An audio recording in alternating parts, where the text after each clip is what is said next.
Welcome to What is Going Om, for new thought from the edge of Om. Each week on Om Times flagship radio show, veteran broadcaster, author, and media consultant Sandie Sedgbeer conducts thought-provoking interviews with inspirational authors, artists, musicians, scientists, speakers, and filmmakers who are working at the point where spirituality and science meet consciousness at the very edge of Om. Here is your host, Sandie Sedgbeer. Hello and welcome. Dynamic, fast-paced, event-packed and utterly extraordinary. 2025 has scarcely begun, yet it's already etched its place in history. These seismic first weeks are undeniable proof that we've truly crossed the Rubicon and the unexpected is now the norm. We're navigating uncharted territory where reality reshapes itself faster than ever, and in an era of profound transformation with no turning back. The big question is, what can we expect moving forward? Joining me today is internationally renowned astrologer Pam Gregory, whose deep knowledge, meticulous research, and profound insights into what is unfolding and what lies ahead offer clarity and comfort to hundreds of thousands of followers in these extraordinary times. Pam, welcome back to the show. Yeah, delighted to be with you again, Sandie. Thank you so much for inviting me. Thank you. I'm going to Seismic. I mean, that really truly captures the events of the past 3 weeks, doesn't it? Oh, and we're just starting. Yeah, and it's not going to slow up anytime soon. So we really, more than ever, have to slow down ourselves because it's going to be dizzying and it's going to be kind of whiplash. You know, you think it's going to be this way, you think it's going to be that, and we're just going to be so jazzed up in our nervous system that it's going to be quite hard to keep. So turn inwards, book stillness meetings, breath work, bare feet on the earth, weather permitting, all that kind of thing that I talk about. Really more essential than ever. Yeah. How do you think that this concept of no turning back influences, the collective decision making and the choices that we're facing? I mean, it must be pretty scary to know that we've come this far, which is what we wanted, but we can't undo it. Absolutely. This is a one-way process. And I think if you're watching the news, if you're watching kind of current events, it's going to feel very scary because you think, I want to, it's the first law of wing walking, isn't it? Don't let go of what you're hanging on to until you're hanging on to something else. So the instinct when you're in fear is to want to go back to the familiar, to have permanency and reliability and stability, but that's disintegrating before our very eyes.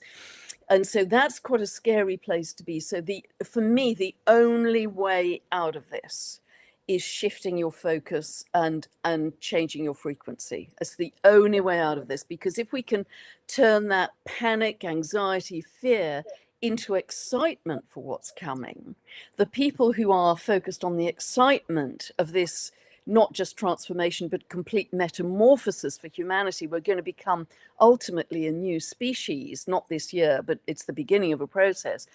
Then it becomes immensely exciting because we've got the most blank canvas we've ever had to create our future.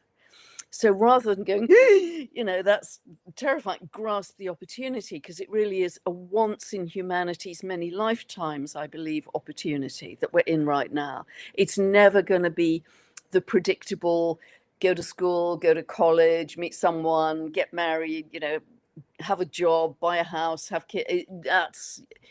We're into very different territory now. So it's interesting because we all want to evolve, we all want to expand, and here we have this opportunity to really, polish up our adaptability. Yeah, for sure. Yeah, for sure. And it's interesting too that we've got a 9-year of completion. Yeah. And we've also got the wood snake, and you've been talking about that and what that might potentially signify as well. Tell us a little bit about these, all of these forces that seem to be, it's almost like they've been marshaled. There's this grand plan and everything, the arm is converging and it's ready to start moving forward. Yeah, it's really amazing because it's the same message repeated again and again and again about endings and beginnings. It's a 9-year. That's very much the number of endings.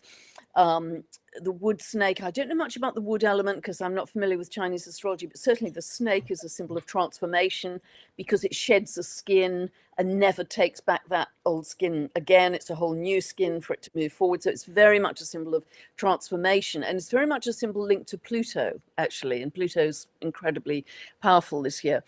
And if you look at, we were just chatting about this before recording, if you look at huge cycles of time, like the end of the processional cycle or the end of the Kali Yuga cycle, we're dealing with 24,000 year cycles, we're dealing with 12,000 year cycles. There's so many major cycles, and you can bring it right down to, okay, let's look at the astrology of the moment. Well, in the next 15 months, all of the outer planets are changing sign, and you have to go back at least 300 years when that happened before, but there weren't the same number as we've got right now. So you've got all that, and if we can go to much smaller cycles like the 11-year sunspot cycle, we're at the peak of solar cycle 25. So everything is converging and peaking and ending and beginning in a kind of tumultuous symphony, if you like. And that can feel very destabilizing because it's almost like we're trying to build a new house while the old one on the same site is still being demolished. So it's messy, it's chaotic, but nevertheless, a whole new divine human, I think, is starting to emerge, and it's just the very beginning of it. And I've been talking to Richard Rudd about his beautiful analogy of the dragonfly, which is a complete metamorphosis, that this water nymph, which is a predator and lives underwater, just one afternoon decides it's going to climb up the stalk of grass and starts to emerge. And it's actually very interestingly, it's the hydraulic force of the water in its body that pumps up its wings. And within hours, the dragonfly then becomes a creature of the air and never, ever goes back underwater. And this is the process, this is the scale of the process that we're beginning right now. And the wonderful Dr. Zach Bush, as well as Richard Rudd and Lee Harris, good friend of yours, all are starting to talk about this new human, this future human that has and we have a new biology starting to emerge. Yeah. And I can see it in the astrology too.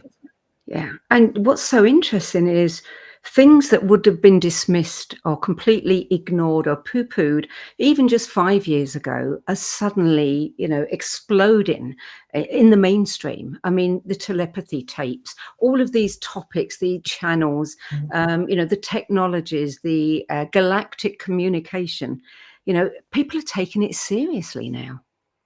Yeah, and I think the Galactic Connection is one of the big game changers. So, from my point of view in astrology, so often I've done it all my career as well. We go back to the previous cycles and what happened then. What can we intelligently predict in today's circumstances that will repeat again? But the Galactic Connection is one of the really big game changers because we haven't had that in many lifetimes. And as you say, Sandie, you're speaking to people who are connected to the galactic beings. I had a wonderful interview last week with Dr. David Clements, who was being guided by galactic beings and even beyond our galaxy, he was saying, to make amazing technology which is regenerative. Yes. Lots of people channel galactic beings. This is a whole new era of reminding us that we are also galactic citizens. We are not just humans, we are galactic citizens. And that's going to be amazing. It's so interesting watching the polarization that's taken place over the last few years. It's almost like we're going into two divisions, two timelines, where we're seeing, one thing over there, another over here. And, even I was looking up the wood snake. It's about secrets and it's about revelations. So it's like we're flipping all the time. So it's astonishing to think where that might lead us. Oh, I think it's going going to be absolutely huge. And, almost everything we've understood and been taught about our world, I think is going to change. I think it's going to be very different. And you're absolutely right. This is a massive year of truth, of revelation. That's why it's going to be so fast moving and shocking and stunning and head spinning for people who are not aware. But I think even the history of humanity, we're going to discover is very, very different from what we've thought.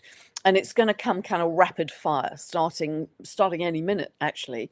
It's going to become very rapid fire. And so we have to, each of us, find our own stability, our own anchor, our own center. And things like frequency and coherence, heart coherence, are going to matter more than they ever have in the past, because they're going to become our anchors. Yeah. You've become a wonderful source, not only of astrology, information, but you find all these amazing people who are now coming forth, all the new technologies, and you've done some wonderful conversations with people that have been introduced to the mainstream. How do you find all these people? Sandie, I honestly don't know. Sometimes people send me videos and say, you've got to watch this, but I get 40 of those a day, and I could spend all day just watching video. I've got other things to do. But just occasionally I'm drawn to watch one or two of them, and I think, wow, this person's a genius, and they're working in their back garage, and need to launch them into the world. And sometimes it's people who write to me. Nancy Rebecca was someone who wrote to me about her galactic connections and the blue light beings, and wow, yes, it's fascinating. So, and Veda's work I hooked onto a few years ago, and I thought, my goodness, this is paradigm shattering stuff. And so sometimes it's my own discovery, other times it's people writing to me, other times it's you've got to watch this video. But Nancy Rebecca actually said, you are very good at finding completely obscure people and kind of digging them out of their holes, and no, you're going to be launched on the world whether you like it or not, buckle up. So it's going to get very busy. So it's great though, because each of them I feel have got a very unique voice, and a very important voice in today's world, because we are, and I've been saying this for the last 2 years, we're moving into paradigm shattering times. And I think the telepathy tapes, which you and I have chatted about, Andy, is a great example of shattering paradigms. That's very Aquarian. Absolutely. And it's just so rewarding, especially when you've been around as long as we have, and to be able to support these people who just have this incredible knowledge that humanity really needs to know about. I mean, that's something that's driven me in all of my shows. I like to champion the underdog, and I know that clearly you like to push people out there, but my goodness, I expect some of them you're going to have to issue a warning, because they're going to blow up. And they need to be prepared for it. Yes, you're going to be awfully busy from this point on, no turning back. But I mean, the telepathy tapes are a beautiful example of the Aquarian energy, because the Aquarian energy is, the outsider, the one who doesn't fit. It can be quite cool or appear to be emotionally detached. They're kind of disregarded, on the periphery of society, often connected to youth, to young people, and often connected to genius. People who are bringing innovations or genius thinking into society. And what a great example the telepathy tapes were. For those people who haven't heard about them, this began, I think, with an American female child psychiatrist who was working with severely autistic nonverbal young people, children and young people, and she was discovering their genius, and of course she was struck off as a result. But a filmmaker became very interested in her work and produced the telepathy tapes, which I'd recommend to anyone. I think it's just in audio form at the moment, Sandie. It is just in audio form, and I think they're coming to the end of their current series, but they'll be back with another one soon. And what they are doing, I mean, they are, I don't know whether I should be telling this, but I know that Kai is working with Susie Miller, who's been talking to these kids for nigh on 30 years. And they're looking, at people who are offering them funding to start special educational places, schools, whatever you want, I don't know what you want to call it. It's centres where these kids will be fully supported. And, I mean, they're genius. I've kind of been on the periphery of that area for a long time. And some of the things I've heard and seen are just mind shattering. And it's so lovely to watch other people now saying, okay, I get it. I believe it. I'm seeing it. Yeah, these are Mm. our teachers, and they're Yes. calling them savants, wise Yes. beings. It was Yes. wonderful. And in that series, my favorite episode was actually the telepathic parrot, which just made me laugh so much. So it isn't just people. We know our pets, our dogs and cats can kind of read where we're at, and that opens up a whole era of telepathy between all living beings, Yes. and trees and plants and birds. And I mean, that was hilarious and so touching, actually. The telepathic parrot, I thought that everybody's got to listen to that. Just it was delightful. But it opens up a whole realm of we are one living consciousness, Yeah. and we just Yeah. haven't fully realized. I remember having a conversation with Professor William Tiller, who was one of the featured physicists in What the Bleep several years ago, and he was talking about the internet, and he said the internet and our ability to communicate through social media is just the first step to opening us up to telepathy. Absolutely, 100%. We've got the external gadgets right now, but Yeah. they're kind of training wheels for Yes. our telepathy, and Yeah. that's absolutely where we're headed. And but we are going to shift from the mind to the heart, and it's going to become a kind of a thinking heart, or a very wise heart. So there'll be less and less need for language and speaking in the way that we always have. This has been the information age, hasn't it? The age of the mind, and TikTok and Twitter and short attention spans. That's all going to shift as we move into the heart. We will feel other people's energy. We'll feel where they're at. And that's why it'll be impossible to be dishonest, to lie, because we'll just read each other's energy in a much more transparent way. Which we're moving towards, with so many people really understanding the power of their intuition. Yeah, that's going to come up big, big, big time. And the more we can tune into the heart, and again operate from and this is something I've banged on about for years, but operate from the inside out rather than the outside in, we're going to fine tune that intuition. Because if we're living from the outside in, we are going to just be knocked sideways, I think, with the amount of information, of contradictory information about we're going this way, no zigzag, we're going that way, no zigzag, we're going. You're not going to be able to cope. It's going to be too jazzed up. But if you turn inwards, really you get into much more of a one-pointed focus. There's one thing to focus on rather than 1,000 things out there. And that helps you keep sane. It helps you keep stable. It helps your focus. And that is going to become our operating center, like our radio dial. And we're really going to achieve mastery of our emotions and our frequency in a bigger way than we ever have once we do that. And it's simple stuff. It's nothing complicated.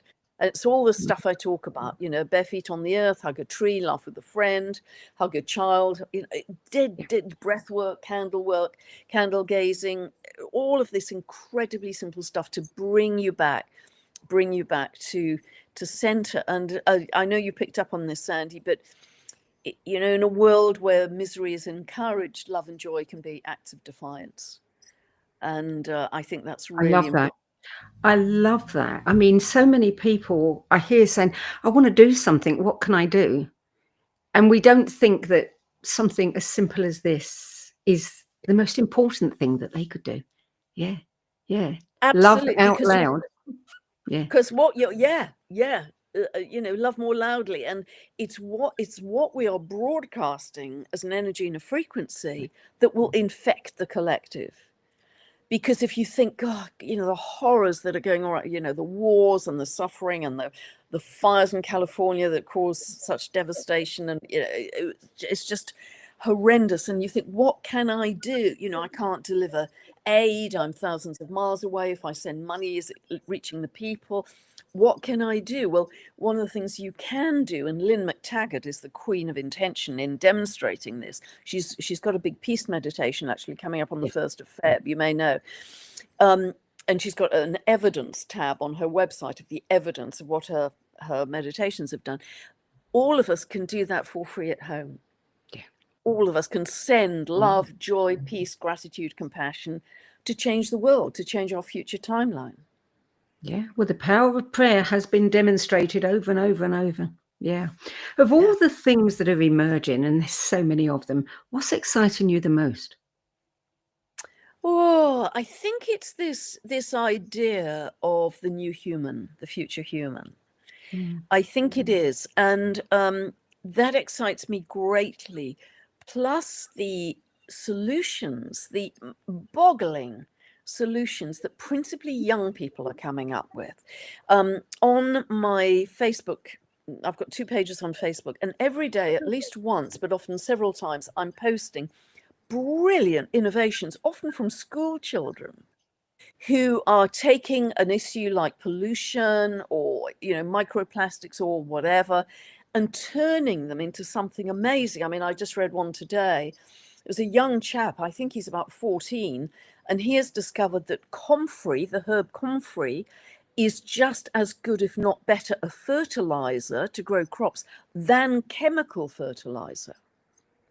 Wow. It's just and these kids are winning science prizes at the age of 12. So, it's Aquarian energy, it's youth, it's innovation. So that excites me enormously. And I think devices, healing devices, frequency devices are going to really sort out disease. They're going to increase our longevity. They're going to turn our age back. And again, I'm thinking astrologically there of Homera, principally also Sedna. And these are going to be so exciting, but I think we have to throw ourselves into that timeline, because for me, they are 2 very clear timelines.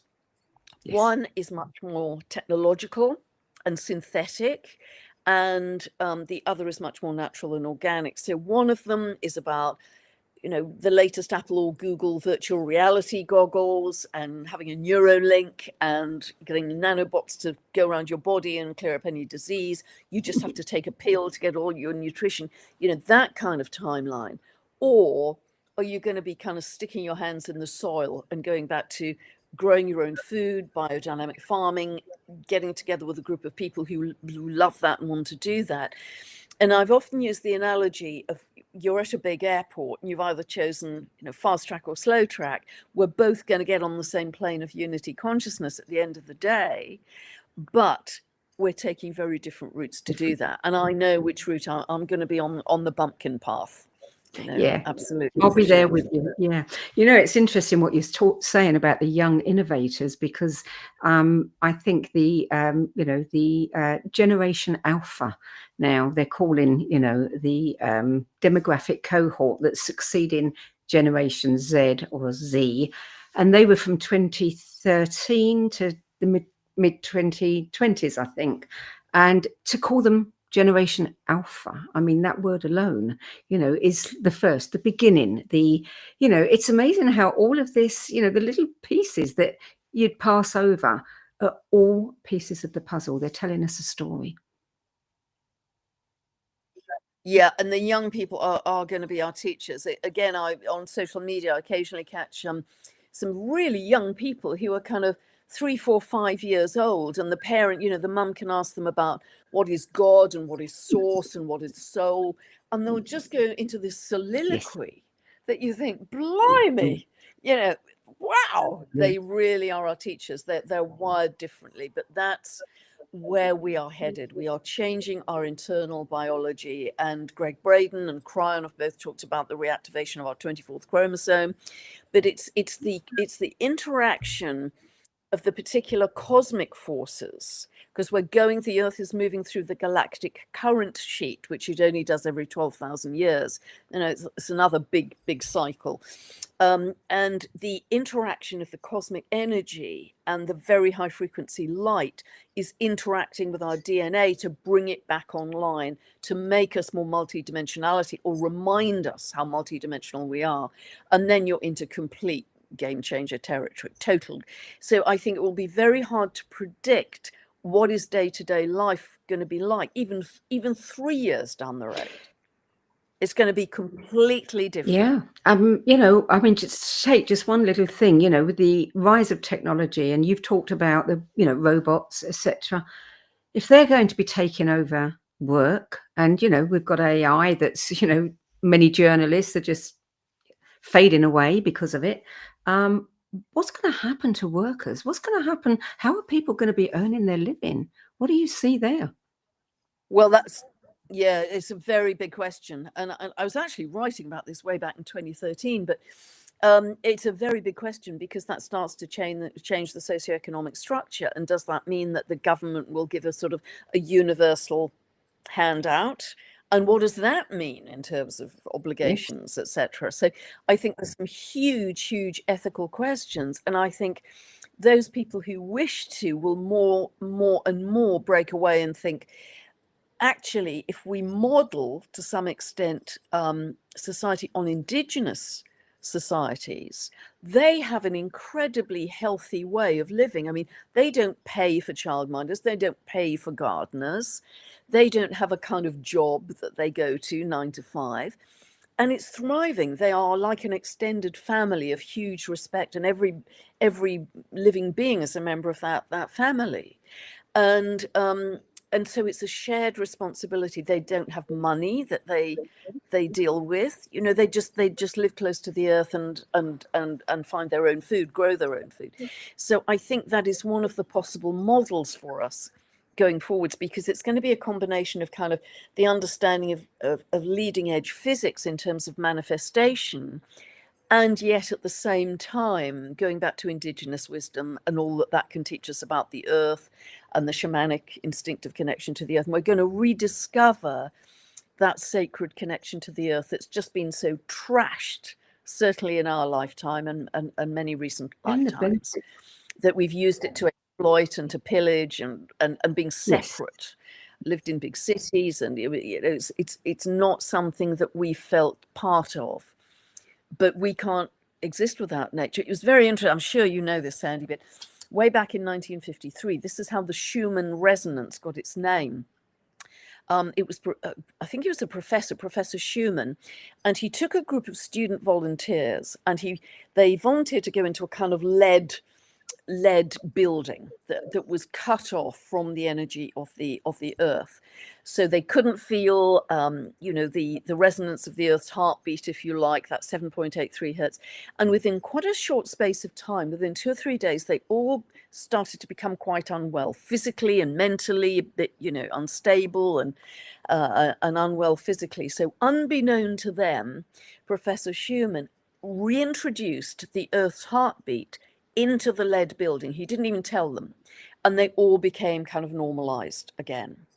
And that was when the whole thing about the Schumann resonance was discovered, that we need to have this connection to Mother Earth in order to thrive. And that's why bare feet on the grass, bare feet on the earth. I know it's not great weather in the UK or parts of the US at the moment, but in whatever way we can, to connect to Mother Gaia, because we are part of Absolutely. her. And even for short periods of time, that can change our physiology. It changes the viscosity of our blood. You can read all about this on groundology.com. And so it is a literal, direct physiological connection with the earth. That happens in minutes. The change starts to happen within minutes. Yeah. Looking at David's work, David Fowle, his work with the, quantum plant healing, etc. I did an interview with him recently, and Penny Kelly, and he was talking about the elementals. And, we forget that we are connected to everything. And I remember hearing some years ago that if you study places that go through a lot of, unrest, civil unrest, you will see something happening to the earth in that area, whether it's little, earthquakes or floods or things happening. The earth is interacting. Yes, 100%. And, I've got some good friends who can pick up on that energy like lightning. They can just douse it, they can feel it, and they can also clear it. And a big part of what we're going through, I think, sadly, with these extreme weather events, some of which are natural, some of which are not natural, it's partly a cleansing and a purification of the earth, alongside all the the horrors that go with those extreme events. Well, we're going to take a short break now. You're listening to What Is Going On. I'm Sandie Sedgbeer, and I'm speaking with internationally renowned astrologer Pam Gregory. And we'll be back with more from Pam after the break. Om Times TV. Hello, I'm Sandie Sedgbeer, host of Om Times' flagship radio show, What Is Going On? And as an author, editor and 13 times book judge who's read thousands of books and interviewed hundreds of authors, I'm constantly asked what's really worth reading and what's not. So I created the No BS Spiritual Book Club to help you save time and money by picking the brains of discerning names who've walked this path before you. There's no catch, no fees and no BS. Just an ever-growing library of 10 best spiritual book lists from some of your favourite authors and teachers, plus free book excerpts, audios and video interviews with people like Don Miguel Ruiz Jr., David G., Lee Harris, Mark Nepo and more. From well-known classics to hidden gems you've never heard of, it's the only no BS guide to the best spiritual books to enlighten your journey of self-discovery. So why not join the club? Get inspired and save money at the nobsspiritualbookclub.com. Imagine becoming a super influencer. Reinvent yourself, invest in your brand, and then manifest your success with a robust spheric approach. Om Times Media and Broadcasting offers a unique and multifaceted way to become the spiritual and conscious influencer you deserve to be by putting your message across our powerful platform with its proven record of integrity and excellence. Through our produced shows, Om Times offers the opportunity to become a social media TV personality, a radio show host, an Om Times magazine columnist, and a syndicated podcaster, all in one shot. By live streaming your show on Om Times TV and broadcasting it across the extensive Om Times radio and TV networks, you become more than a host. You become an ambassador and a force for positive change. Om Times. Open yourself to the possibilities.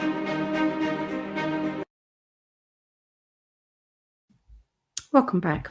Pam Gregory. We know that astrology really is supporting our awakening, the expansion of consciousness, and the opportunity for us to really discover what it means to be human. What does it mean to you to be human?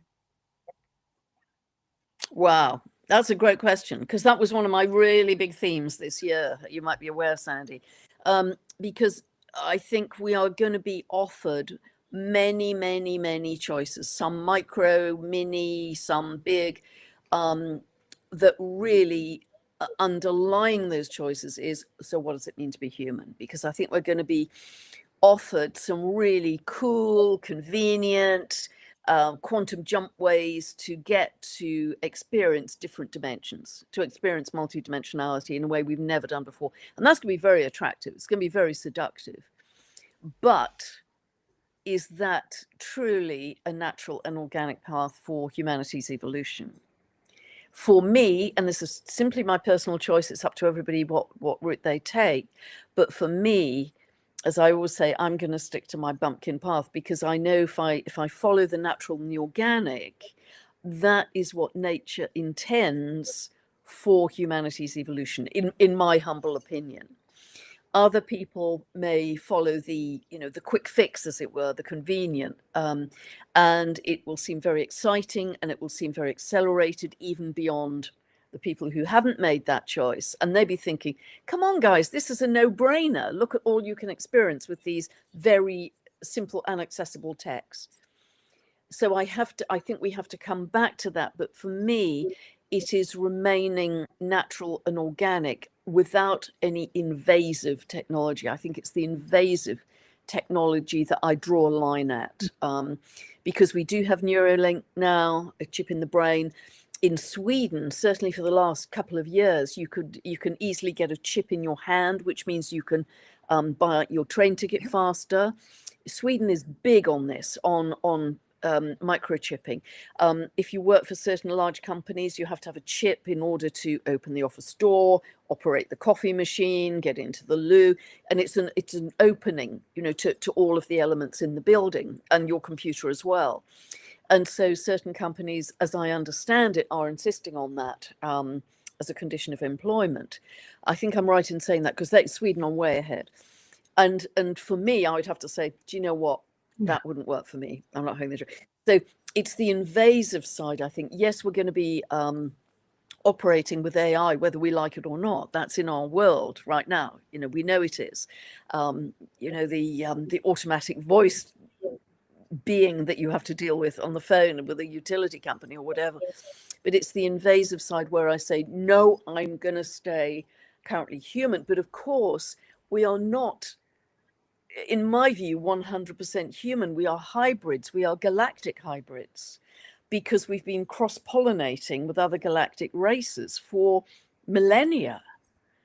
So, but the dividing line between human as we are now, as we understand it, and machine, for me, is the invasive side. I'm not going to go down that path. But everyone must make their own choices. But these are the big choices. These are, particularly from July onwards, they are going to come lickety-split, particularly from July onwards. Yeah. And on COVID. It's interesting because, what makes us human? I mean, we tend to think that, me, this personality, whatever skills I've got, etc., part of what makes me human.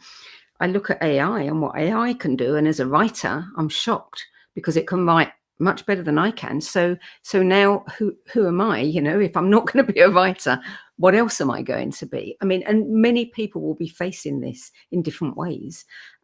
So yeah, I mean, it really is. What does it mean to be human?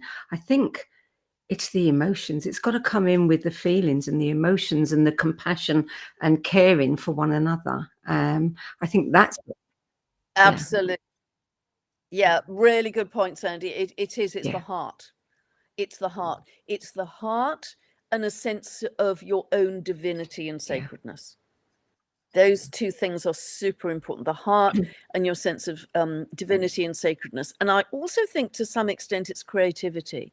I think human creativity ultimately is always going to be ahead of the machine, as it were. I think of AI much more as a replicator rather than a creator. It's a cheat, isn't it? I mean, if I put something into AI, it's collecting everything everyone else has ever written and giving it to me. And making me feel inferior. Correct. Yeah, correct. And I see my own stuff coming back at me, actually. It's quite funny. I've tried ChatGPT and I think, I said that, exactly. The same phrases. Yeah. Bizarre. So yeah, the feelings, the compassion, the heart, and the sense of divinity, I think can't be replicated with AI. Yeah. Just can't. Of all the themes that you've talked about in your broadcasts, what are the ones that concern you the most and also give you the most optimism? Yeah, great question.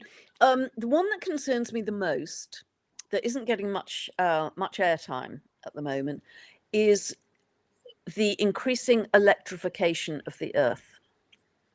It isn't just Wi-Fi, it isn't just smart devices, it's the fact we have thousands of satellites out there, an increasing number all the time. And apparently they have limited lifespan of a few years, and once they kind of die out, nobody goes around with a garbage truck and collects them. A very good guy to follow on this is the geophysicist Stephen Burns. And he talks about how each of these satellites weighs several kilos of metal. Well, metal is highly conductive of energy, of cosmic energy.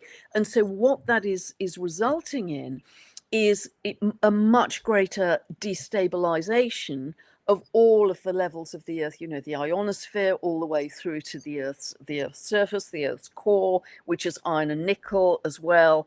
And we live on the Earth. So because everything is connected from way out there to inside us and inside the earth. This is an unprecedented level of electrification, and nobody knows where that's going to go. Nobody knows where that's going to go. And that concerns me greatly, because it's accelerating, and particularly with, you know, Mr. Musk in a very important position, that's accelerating. And there are currently very few people, I think, very few people thinking of, hang on a bit, you know, is that leading to somewhere that we may not want as humanity? This is the problem, isn't it, with progress? I mean, people do things, you know, they've got access to all kinds of innovations, etc. And they do it because they can. It's like 3D printing, which I thought was amazing. And then you hear that someone can print a gun, you know, so they clearly haven't thought this all the way through, all the ramifications. So should we be doing things just because we can? Yeah, well, that's it. And that's where I think, and I've talked a lot about in my videos, how we have to be extremely wise and cognizant in our choices. We have to be strategic. We have to think long term.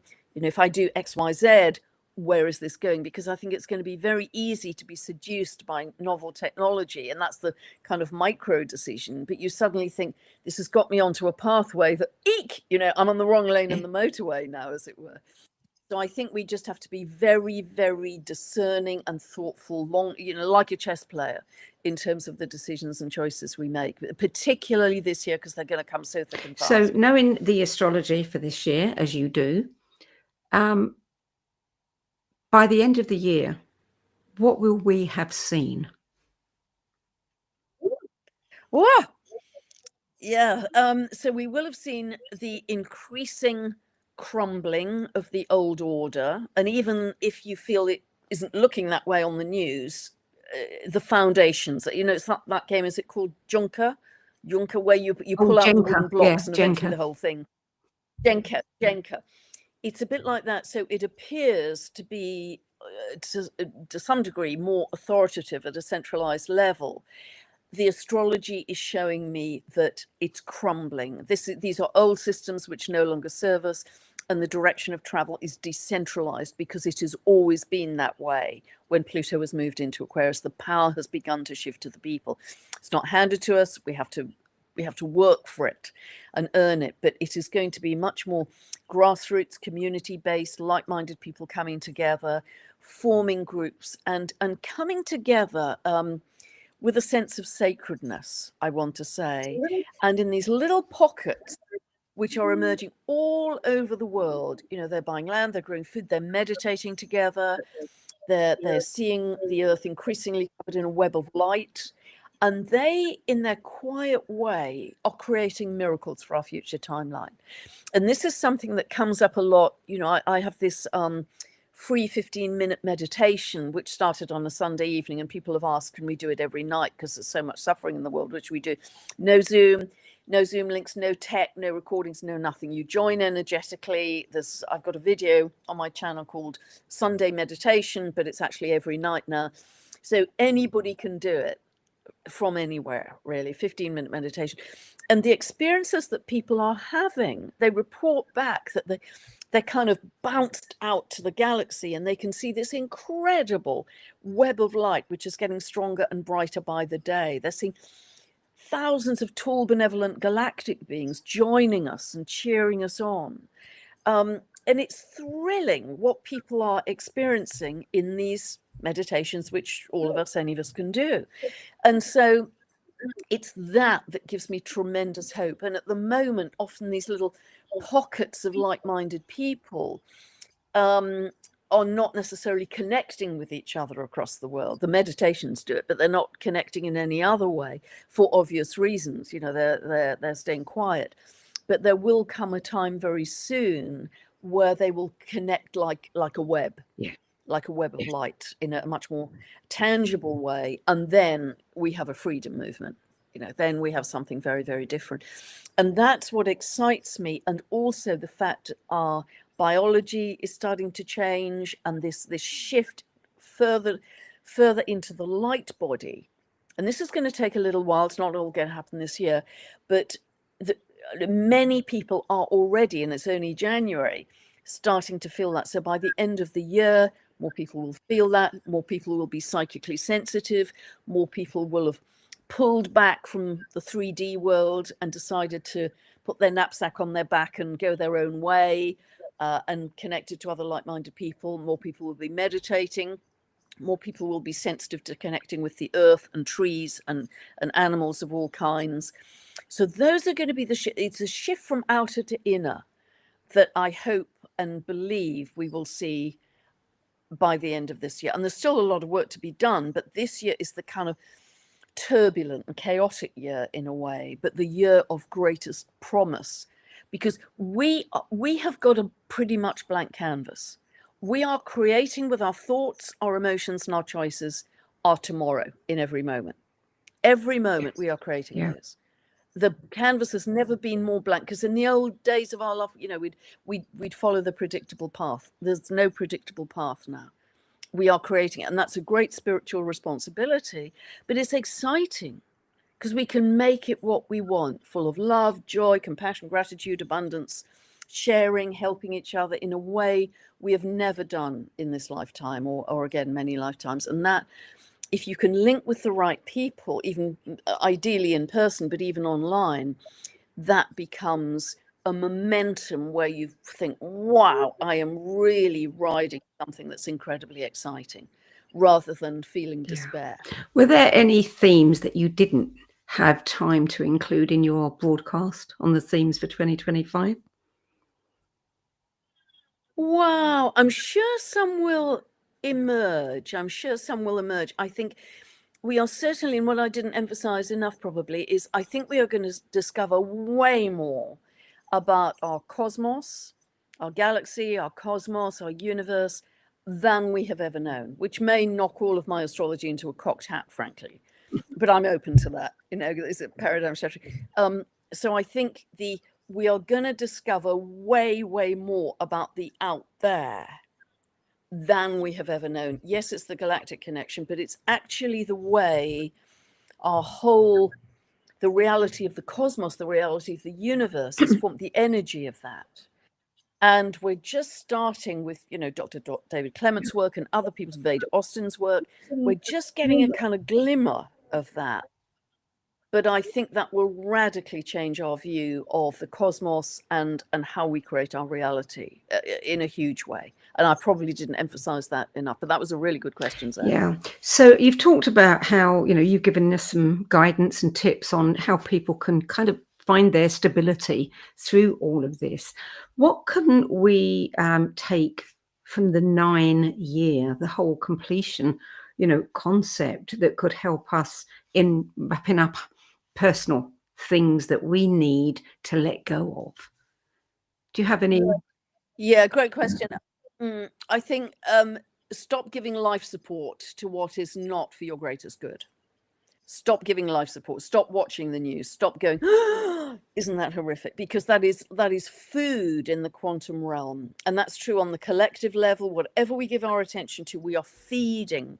We're enabling it to continue. So just, if that's not for our highest good, just stop it. And also look deeply into your own life and say, with this job, this home, this relationship, this friendship, if I'm absolutely honest, is that really helping me grow? Or have I already outlived it? Is it already stale or routine, familiar? So it gives me a sense of security and stability, but actually it's a deadening routine or a deadening relationship or a deadening job.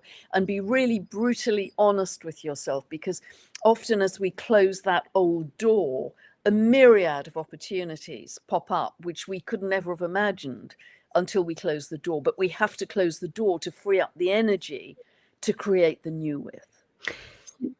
So I think that's what I'd suggest to people, and be really brutal, have a quiet day where you look into yourself, look into all of the aspects of your life and say, what's working and I want to consolidate and grow, and what's really a done deal for me? What have I done to death and is no longer actually helping me? This kind of reevaluation has been a big theme in people's lives ever since COVID.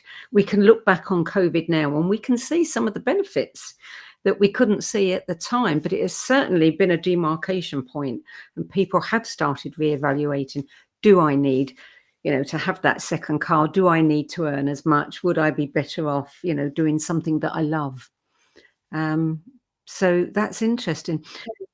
One of the things that always fascinates me, Pam, is you do so much research, and you're doing this as service to the world.